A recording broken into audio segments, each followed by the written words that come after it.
올 초에 그 국민 참견 재판이라는 TV 프로그램에서 소개된 이 한 사건을 우연하게 보게 되었는데 10여 년 전에 아주 엄청난 논란이 되었던 사건이었습니다. 19세 아들이 엄마를 살해한 후에 8개월 동안 같은 공간에서 함께 생활했던 사건이지만 이 아들의 심신미약 상태가 인정이 되어서 판결로 징역 3년형이 실제로 결정된 바 있는 사건이었습니다. 이 사건을 재구성해서 다시 보여주었는데 참 가슴이 아팠습니다. 누구의 잘못이 더 큰가 따지기 전에 다시 이런 일이 가정에서 일어나지 않도록 미연에 방지해 가는 것이 중요하다는 생각을 해보게 되었습니다. 이 사건의 발단은 남편과 이혼 후 이 어렵게 삶을 영위해 가던 엄마가 아들에게 온갖 기대를 하게 되면서 시작이 되었습니다. 아들이 잘 되어야 자신의 삶을 보상받을 수 있다는 그 지나친 생각이 아들을 계속해서 코너로 몰아붙였습니다.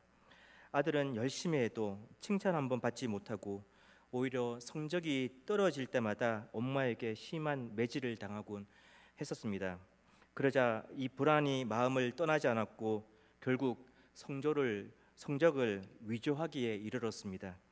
그러던 어느 날 이 발각될 위기에 놓이자 그 두려움에 결국 살인을 하는 데까지 이르게 된 것이었습니다. 아무리 심신미약 상태라 하더라도 이 살인은 결코 해서는 안 되는 매우 중한 죄입니다. 그리고 그에 따른 처벌은 분명 불가피하리라 생각합니다. 그런데 그 엄마 역시 죄 없다 말할 수 없을 겁니다.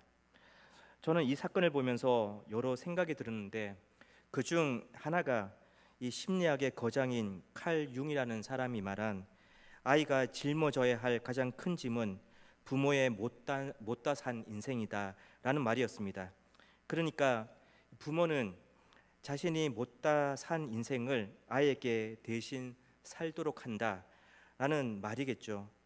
이 간절히 바랬지만 그 바람대로 살지 못한 삶을 자식이 대신 살아주기를 바라는 기대, 자식이 대신 살아주는 그 인생을 통해 대리만족을 느끼려는 그 마음, 그것을 사랑이라는 이름에 함께 포장하여 자식에게 주입하려고 할 때가 있는 것 같습니다. 그리고 자식의 입장에서는 부모가 못다 산 인생을 대신 살아야 한다는 것이 때론 충분히 큰 짐이 될 수 있겠다 싶습니다. 오늘 본문의 사건을 살펴보면서도 부모의 그런 모습을 보게 되었습니다. 오늘 본문은 열왕기상 마지막 장인 22장 51절부터 53절에서 시작된다고 봐도 무방할 것 같습니다. 제가 열왕기상 22장 51절부터 53절을 한번 읽어보겠습니다. 유다의 여호사밧 왕 제17년에 아합의 아들 아하시아가 사마리아에서 이스라엘의 왕이 되어 2년 동안 이스라엘을 다스리니라. 그가 여호와 앞에서 악을 행하여 그의 아버지의 길과 그의 어머니의 길과 이스라엘에게 범죄하게 한 느바세 아들 여로보암의 길을 행하며 바알을 섬겨 그에게 예배하여 이스라엘의 하나님 여호와를 노하시게 하기를 그의 아버지의 온갖 행위같이 하였더라. 아합의 아들 아하시아 왕에 관한 이야기가 이 열왕기하 1장에서 시작되는데 그가 어떤 사람인지를 열왕기상 22장 이 마지막 세 구절이 아주 잘 보여주고 있습니다. 그는 조상 여로보암 또 그의 아버지 아합 또 그의 어머니 이세벨의 길을 그대로 따라가며 바알을 섬기고 여호와 앞에서 악을 행하며 하나님의 분노를 일으킨 자였습니다. 아하시아는 아버지 아합과 어머니 이세벨의 길을 따라 그대로 답습했습니다. 도대체 부모는 그에게 무엇을 가르쳤고 자녀는 무엇을 배웠던 것일까요? 이 부모의 가치관, 부모의 신앙관, 부모의 도덕관, 부모의 야망이 아니겠습니까? 아합의 또 다른 자녀를 한번 살펴볼까요? 이 아합의 딸 중에 아달랴라는 여인이 있습니다. 그녀와 관련된 사건이 역대하 22장에 등장을 하는데 북이스라엘 왕 아합의 딸인 이 아달랴는 남유다 왕 여호사밧의 아들인 여로보암이라는 사람과 결혼을 하게 되었습니다. 그리고 그 사이에 낳은 아이들 중에 막내가 또 아시아였습니다. 여기서부터 좀 헷갈리기 시작하시죠? 자막을 한번 보실까요? 보시면 이 북이스라엘에도 그 붉은색이 북이스라엘인데 북이스라엘에도 아시아가 있고 남유다에도 아시아라는 사람이 있습니다. 이름은 같지만 다른 사람입니다. 그런데 두 아시아 왕은 이 혈연으로 얽혀져 있습니다. 그러니까 북이스라엘의 아시아는 남유다의 아시아의 외삼촌이 되는 것이죠. 어찌되었던 남유다의 아시아는 여로보암 왕의 막내였습니다. 이 막내라면 사실 왕이 될 확률이 가장 낮은 사람이었습니다. 그런데 아라비아 군에 침략돼 형들이 다 죽어버려서 어쩔 수 없이 왕위에 오르게 된 사람이었습니다. 그렇게 왕위에 오르게 된 그가 이 하나님 앞에서 그나마 정직하게 행하려고 노력했던 친할아버지 요사밧의 영향을 받았더라면 좋았을 것을 역대하 22장 2절에서 4절은 이렇게 기록을 하고 있습니다. 제가 한번 읽어보겠습니다. 아시아가 왕이 될 때에 나이가 42세라 예루살렘에서 1년 동안 다스리니라. 그의 어머니의 이름은 아달랴요 오므리의 손녀더라. 아시아도 아합의 집 길로 행하였으니 이는 그의 어머니가 꾀어 악을 행하게 하였음이라. 그의 아버지가 죽은 후에 그가 패망하게 하는 아합의 집의 가르침을 따라 여호와 보시기에 아합의 집 같이 악을 행하였더라. 이렇게 기록이 되어 있습니다. 이 앞에서 언급했던 것처럼 남유다의 아시아 왕의 어머니는 아합과 이세벨 사이에서 태어난 아달랴였습니다. 그의 형제 아시아가 아합과 이세벨의 길을 그대로 답습했던 것처럼 아달랴 역시 악한 부모의 영향을 그대로 흡수해 버렸습니다. 아달랴의 아들 아시아가 악을 쫓았는데 누가 그렇게 하도록 했는가? 이 본문은 명확하게 그의 어머니 아달랴가 꾀었다라고 적고 있습니다. 동명이인이고 외삼촌과 조카지간인 두 아시아 왕 둘 다 결국 윗세대인 악한 아합과 이세벨의 영향을 그대로 답습했습니다. 그렇게 악한 후손을 만든 그 원인 중 하나가 바로 회개하지 않는 부모 세대의 완악함 때문이라 말할 수 있을 것 같습니다. 아합과 이세벨 이 두 사람은 돌아설 기회가 사실 여러 번 있었습니다. 하나님의 능력도 인정할 수밖에 없을 만큼 경험하기도 했습니다. 얼마든지 무엇이 지혜이고 무엇이 어리석음인지 판단할 만한 기회들이 있었고 자녀 세대의 어리석음을 물려주지 않을 기회도 있었습니다. 그런데 자녀 세대에 고스란히 전해준 것은 그 세대가 범한 악한 가치관과 악한 신앙과 또 악한 욕망이었습니다. 오늘 나는 무엇으로 채워져 있습니까? 아니 무엇을 채우고 싶습니까? 내게 채워진 그것 또 채우고 싶지만 채우지 못한 그것을 분명 다음 세대에게 요구하고 전하려고 할 텐데 그것이 잘못된 가치관과 신앙과 또 어그러진 욕심이라면 자녀 세대는 더 나은 길을 걷게 되는 것이 아니라 우리의 잘못을 그저 답습하게 될 뿐입니다. 우리가 간절히 전하고 싶고 알리고 싶은 것이 이 하나님의 길이라면 앞 세대인 우리의 마음에 예수 그리스도로 가득 채워져 있어야 합니다. 하나님을 사랑하고 그 은혜 속에 살아가고자 하는 열망과 열심이 가득해야 하는 것입니다. 우리가 잘 아는 이 렘브란트라는 화가, 이 화가는 17세기 네덜란드의 아주 유명한 화가였습니다. 그를 연구하는 학자들은 그의 시력에 문제가 있었을 것이라고 짐작을 합니다. 그는 36점의 좌상을 그렸는데 그가 그린 좌상들을 분석하다 보면 그의 눈에 초점을 맞출 수 없는 사시였다는 것을 발견하게 됩니다. 그러니까 그는 사물을 입체적으로 보는데 어려움이 있었습니다. 입체적으로 사물을 볼 수 없었던 그는 이 3차원을 2차원으로 끌어내려 표현하는 기술을 익혔기 때문에 사물을 보는 그의 관점에 아주 특이함과 이 탁월함이 있었다고 주장하는 학자들이 있습니다. 이 하버드 대학의 신경생물학자 마가렛 리빙스턴이라는 사람은 이 렘프란트에 대한 연구를 하면서 이 장애가 언제나 장애인 것은 아니다. 장애는 다른 영역에서 아주 큰 자산일 수 있다라는 말을 했습니다. 그런데 여기에서 이 학자들이 한 가지 관관 사실이 있는데, 이 렘프란트가 자신의 장애를 극복할 수 있었던 이유는 어떻게 하면 주어진 장애를 극복하여 그림을 그릴 수 있을까에 초점을 맞춘 것 때문이 아니었다는 것입니다. 렘프란트는 장애 가운데서도 그냥 몹시 그림을 그리고 싶었을 뿐이었습니다. 그림을 통해 자신의 마음을 표현하고 삶을 표현하고 싶은 간절한 마음이 사시라는 장애를 극복하게 만든 것이었습니다. 렘프란트는 사시라는 장애 때문에 유명한 예술가가 된 것도 아니고 장애를 이기고자 유명한 예술인이 된 것도 아닙니다. 그림을 그리고 싶다는 열망은 장애도 막을 수 없었을 뿐입니다. 우리 안에 하나님에 대한 이런 열망이 있는가? 한번 곰곰이 생각해 볼 필요가 있지 않을까 싶습니다. 하나님을 사랑하고 하나님의 말씀을 삶의 등불로 삼고자 하는 열망이 우리 안에 있다면 그 열망은 세상의 그 어떤 장애물도 결코 막아서지 못할 것입니다.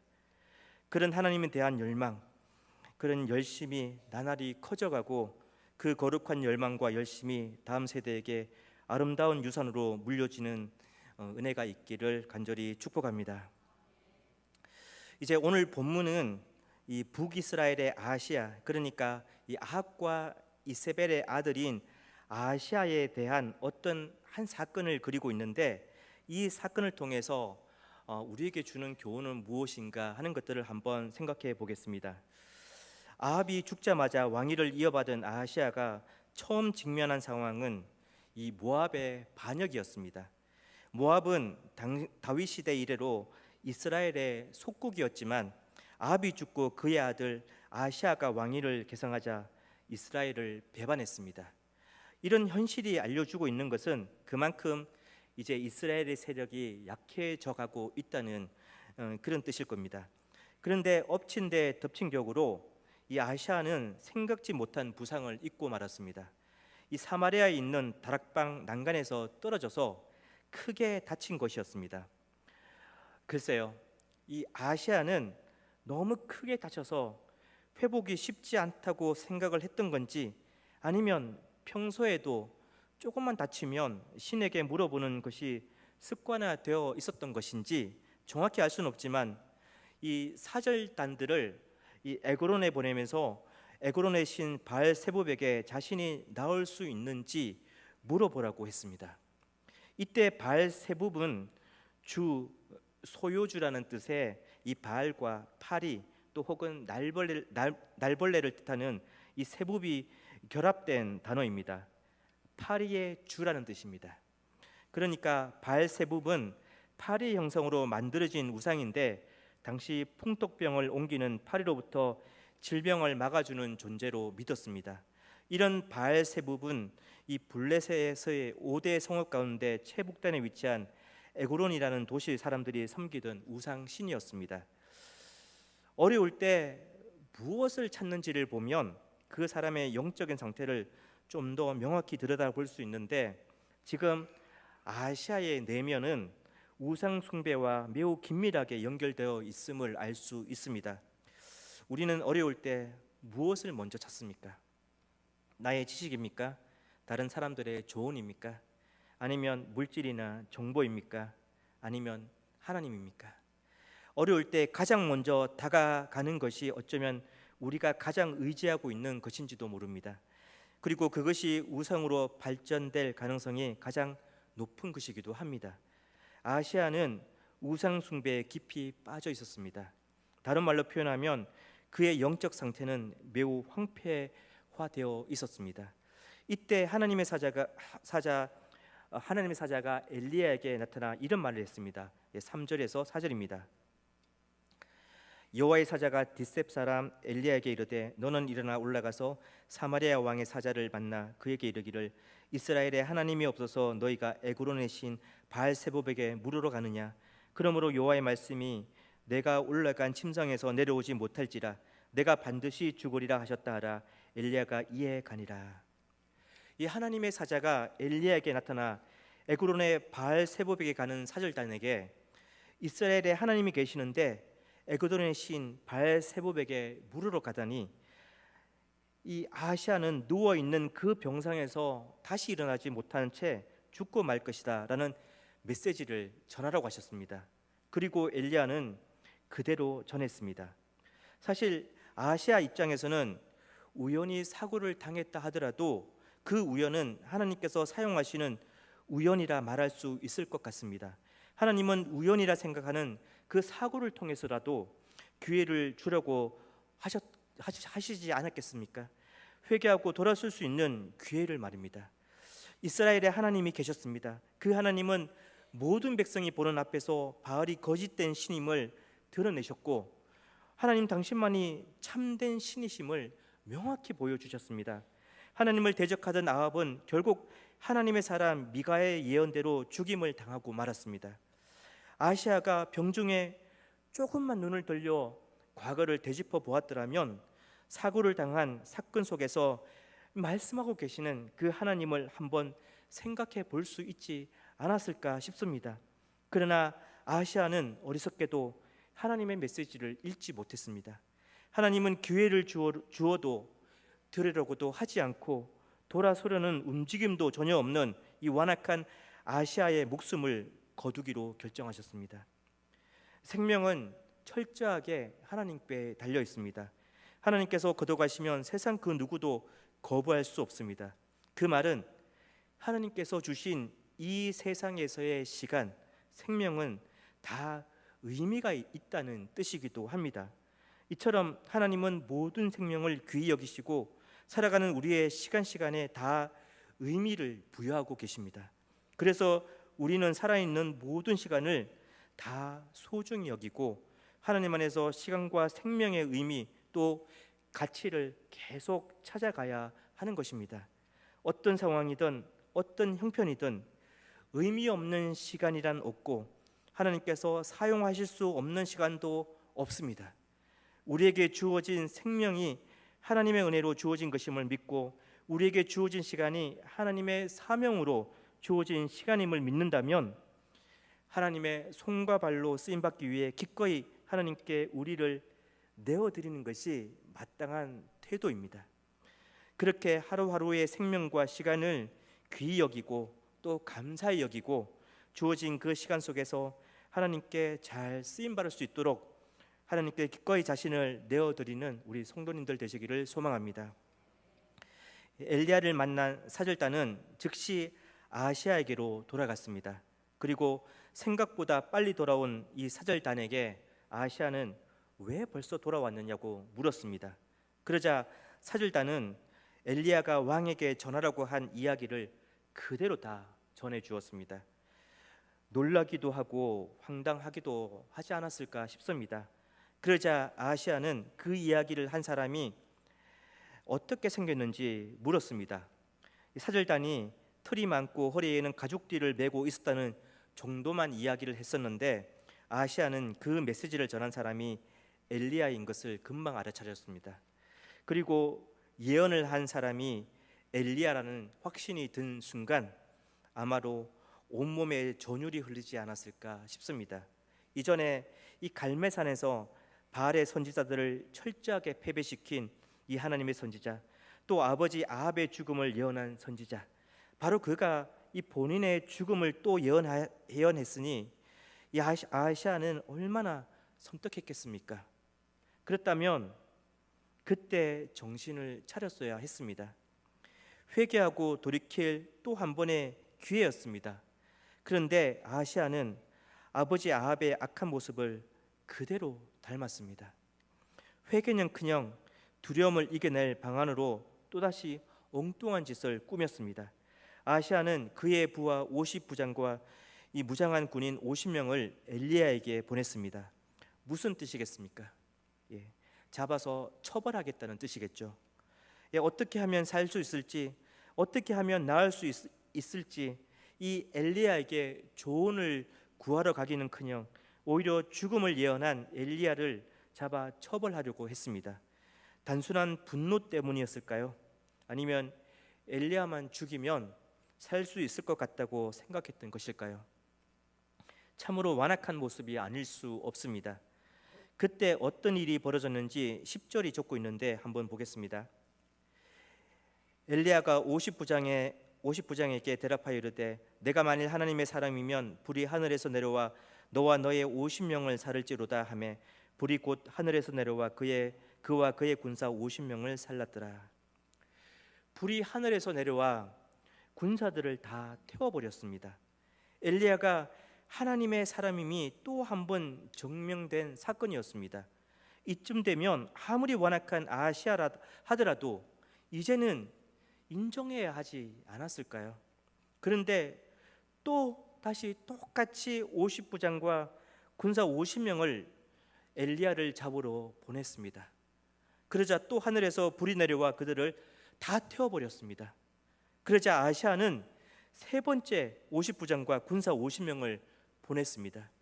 그런데 세 번째 보내어진 50부장과 이 군사 50명은 앞선 두 번에 불태워진 사건을 의미 없이 그냥 넘기지 않았습니다. 그 50부장은 전혀 다른 행동을 보입니다. 13절에서 14절을 한번 보시겠습니다. 우리 한번 같이 읽어볼까요? 왕이 세 번째 50부장과 그의 군사 50명을 보낸지라 셋째 50부장이 올라가서 엘리야 앞에 이르러 그의 무릎을 꿇어 엎드려 간구하여 이르되 하나님의 사람이여 원하건대 나의 생명과 당신의 종인 이 50명의 생명을 당신은 귀히 보소서. 불이 하늘에서 내려와 전번에 50부장 둘과 그의 군사 50명을 살랐거니와 나의 생명을 당신은 귀히 보소서 하매. 이 세 번째 보내어진 이 50부장은 앞선 두 명의 오만한 지휘관과는 매우 달랐습니다. 그는 행간을 읽을 지혜가 있었고 겸손함이 있었습니다. 그는 세상의 왕보다도 하나님을 두려워할 줄 아는 사람이었습니다. 이런 지혜를 가진 지휘관 덕에 그와 함께한 군사들은 목숨을 구할 수 있었습니다. 이처럼 사람을 살리는 리더가 있고 사람을 죽이는 리더가 있습니다. 아하시아는 사람을 죽이는 리더였다면 세 번째 보내어진 50부장은 사람을 살리는 리더였습니다. 우리가 누군가에게 좀 더 영향을 끼치는 자리에 있다면 그 자리를 무겁게 여길 수 있어야 합니다. 그 자리에서의 우리의 말 한마디, 행동 하나하나가 누군가를 생명력이 무르익는 자리로 이끌 수도 있지만 반대로 절망과 낙심에 이르게 할 수도 있기 때문입니다. 한번 돌아볼 필요가 있지 않겠습니까? 나는 가정에서, 교회에서, 사회에서 지혜의 리더로 서 있는가? 사람을 살리는 리더로 살아가고 있는가? 아니면 상처와 분란을 일으키는 리더인가? 잠언 12장 15절에 이런 구절이 있습니다. 미련한 자는 자기 행위를 바른 줄로 여기나 지혜로운 자는 권고를 듣느니라. 우리가 우리 스스로를 하나님의 말씀 안에서 잘 들여다보지 못하면 잘못되어도 바르다고 늘 착각하며 살아갑니다. 결국 잘못되어진 것에 대한 모든 탓을 상대에게 돌리며 삽니다. 그러나 지혜로운 자는 늘 권고를 통해 자신을 돌아볼 줄 압니다. 나는 항상 잘못될 수 있는 사람임을 인정하고 타인의 말을 가볍게 흘리지 않을 뿐만 아니라 특히 하나님의 말씀에 늘 귀를 기울이고 그 말씀으로 자신을 잘 성찰해 갑니다. 그런 지혜로 사는 자는 어디서든 늘 사람을 세우고 살리는 자로 살게 되는 것입니다. 이 세 번째 보내어진 50부장은 왕보다 하나님을 두려워했기에 자신뿐 아니라 함께한 50명의 부하도 살릴 수 있었습니다. 그때 여호와의 사자의 음성이 엘리야에게 임하였습니다. 두려워하지 말고 그와 함께 아하시아 왕에게 가라 라고 말씀하셨습니다. 엘리야는 철저히 하나님의 말씀에 따라 움직였습니다. 하나님께서 가라고 하면 가고 멈추라고 하면 멈추었습니다. 이제 엘리야는 아하시아 왕 앞에 섰습니다. 그리고 다시 담대하게 하나님의 말씀을 전합니다. 이 16절입니다. 말하되 여호와의 말씀이 내가 사자를 보내 에그론의 신 바알세부백에 물으려 하니 이스라엘에 그의 말을 물을 만한 하나님이 안 계심이냐? 그러므로 내가 그 올라간 침상에서 내려오지 못할지라 내가 반드시 죽으리라 하셨다 하니라. 사실 왕목전에서 이런 죽음을 얘기한다는 것은 죽음을 각오해야 할 수 있는 이야기입니다. 하나님을 두려워하고 하나님의 신실하심과 권능을 믿어야만 할 수 있는 일입니다. 진정 하나님을 두려워한다면 세상을 두려워하지 않을 수 있습니다. 반대로 하나님을 두려워하지 않으면 세상을 두려워하게 됩니다. 엘리야는 온 우주 만물을 주관하시는 하나님을 믿었고 그 하나님을 두려워하는 사람이었습니다. 그래서 세상 그 어떤 권세도 두려워할 이유가 없었습니다. 결국 17절에 보면 하나님의 말씀은 그대로 다 이루어졌습니다. 아시아는 병상에서 일어서지 못한 채 죽고 말았습니다. 오늘 본문의 이야기는 바로 여기까지입니다. 이제 말씀을 한번 정리해 보겠습니다. 이 첫 번째, 아시아는 아버지 아합과 어머니 이세벨의 길을 그대로 답습했습니다. 다시 말하면 자녀인 아시아에게 고스란히 전해진 것은 부모 세대가 범한 악한 가치관과 악한 신앙과 또 악한 욕망이었다는 것입니다. 우리가 무엇으로 채워져 있는가, 또 무엇으로 채워지고 싶은가에 따라 다음 세대에 전해지는 것 또한 달라지게 됩니다. 하나님의 길을 전하기를 원한다면 먼저 앞 세대가 예수 그리스도, 하나님에 대한 열망으로 가득 차 있어야 한다는 것입니다. 두 번째, 아시아는 하나님을 찾을 여러 번의 기회가 있었습니다. 다락방 난간에서 떨어져 크게 다친 후에도 하나님을 찾을 기회가 있었고, 또 죽음이 예견되었을 때도 하나님을 찾을 기회였습니다. 그때 우상을 찾을 것이 아니라, 또 엘리야를 잡아 처벌하기 위해 군사를 보낼 것이 아니라 오히려 엘리야에게 도움을 구하고 조언을 구하여야 했습니다. 이후 첫 번째, 두 번째 보낸 군사들이 다 불에 타 죽게 되었을 때에도 하나님을 찾을 기회였습니다.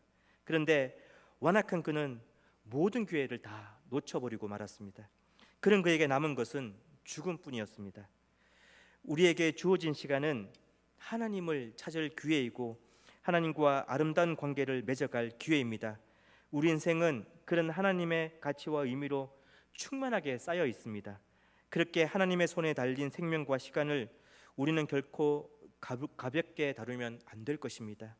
살아 숨을 쉬는 동안 우리는 어떠한 존재이고 또 어떠한 존재로 살아야 하는가를 늘 잊지 않고 주어진 시간을 소중히 여기고 우리를 지으신 그분의 목적대로 잘 사용되어지도록 우리를 주님의 손에 올려드리는 그 일을 우리는 계속해서 해 나가야 할 것입니다. 이 마지막 세 번째, 아시아의 명령에 따라 엘리야를 잡기 위해 보내어진 이 두 번의 50부장과 50명의 군사는 다 풀에 타 죽었지만 세 번째 보내어진 50부장과 50명의 군사는 생명을 얻었습니다. 행간을 읽는 지혜, 세상의 왕보다 하나님을 두려워하는 이 50부장의 지혜가 모두를 살렸습니다. 이처럼 사람을 살리는 리더가 있고 사람을 죽이는 리더가 있습니다. 우리는 사람을 살리고 세우는 리더로 살아야 하지 않겠습니까? 하나님을 늘 두려워하며 하나님의 말씀으로 우리 자신을 잘 성찰해 갈 때 우리는 살리는 리더로 늘 살아갈 수 있습니다. 사랑하는 성도님들, 늘 하나님을 찾고 하나님의 말씀을 붙들며 그 하나님의 말씀으로 우리 자신을 잘 점검해 감으로 후대에 좋은 신앙의 귀감이 될 뿐 아니라 사람을 살리고 세우는 그런 주님의 리더로 매일을 살아낼 수 있으시기를 주님의 이름으로 축복합니다. 네, 기도하겠습니다. 하나님, 아시아의 삶을 잠시 돌아보았습니다. 그의 삶을 통해 우리 자신을 들여다보니 우리에게도 그런 그의 어리석음이 보이는 것 같습니다. 주님, 부모의 악을 그대로 답습한 이 아시아를 보면서 왜 우리가 하나님 안에 늘 머물러 이 하나님으로 채워져야 하는지에 대한 답을 듣게 되는 것 같습니다. 주님, 바라기는 하나님을 찾는 열망과 하나님의 말씀대로 살고자 하는 열심이 날마다 커져가게 하셔서 하나님께서 사명으로 부여하신 이 후대를 살리고 세우는 그 역할을 충분히 잘 감당해내는 매일이 되게 해 주시옵소서. 하나님, 또 우리에게 주어진 시간 생명을 늘 무겁게 여기며 살게 해 주시옵소서.